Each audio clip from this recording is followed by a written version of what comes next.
My name is Jimmy Pedro. As a judo athlete, I was a 4-time Olympian.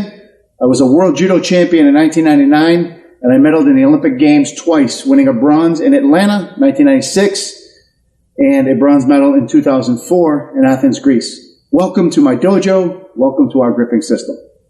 As a judo coach, after retirement in 2004, I was selected by USA Judo to lead a group of young athletes called the U23 program. I identified our top 20 athletes in the country, and I followed them from 2005 all the way to 2016, the Olympic Games in Rio.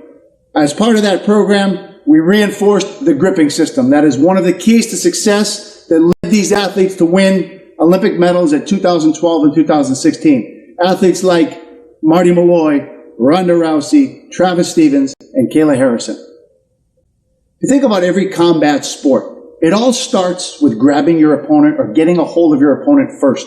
So the importance of gripping starts right from the beginning. The very first thing you do in wrestling is grab your opponent. The very first thing you do in judo is grip your opponent's gi. Same with jiu-jitsu. So all combat sports have head and hands defense or hand control fighting. Therefore, our system places emphasis of having an advantage right away. The first thing you do is grip. You might as well have an advantageous grip and position before the fight even starts. So that's where this system started from. My dad trained me from a very young age to focus on gripping and controlling my opponent.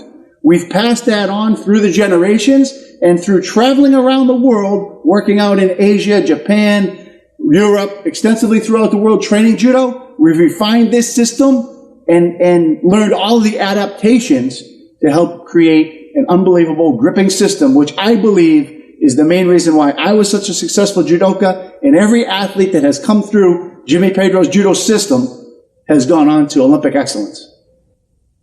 If you want to become a great judo player, you have got to focus on gripping. If you're an average judo player, recreational, who started late in the game, and you want to quickly make strides to become better, the gripping system will help you instantly become a better judo player. Unquestionably, you have to have technique in the sport. You have to be able to throw people. But even if you have the best technique in the world, if you can't grab your opponent's gi and do the techniques that you want, then you need to learn how to grip better. And when you work out with somebody that is a better judo player than you, and you find out that, and you figure out, why can't I attack this person? How come I can't come in my favorite throw?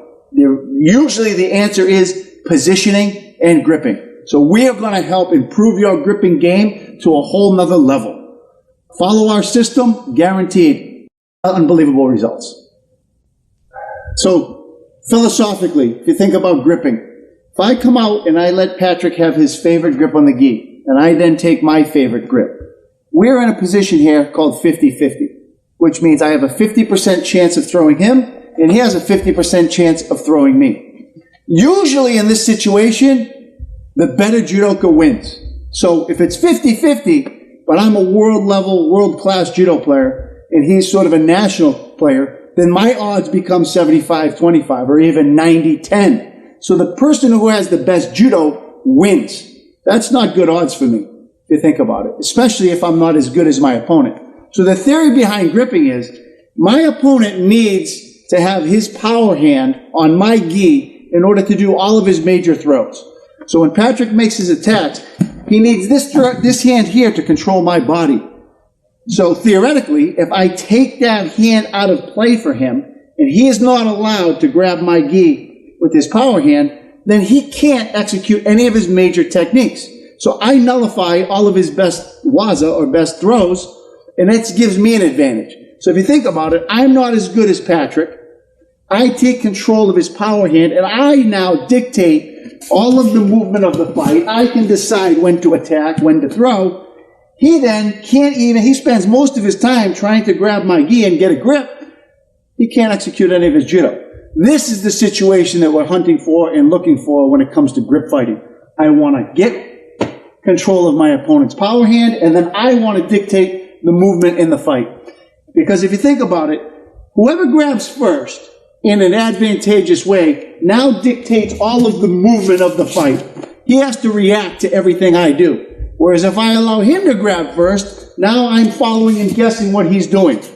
So by grip fighting in a systematic way, where I always put myself in with an advantageous position, I then dictate the movement of the fight and how it goes.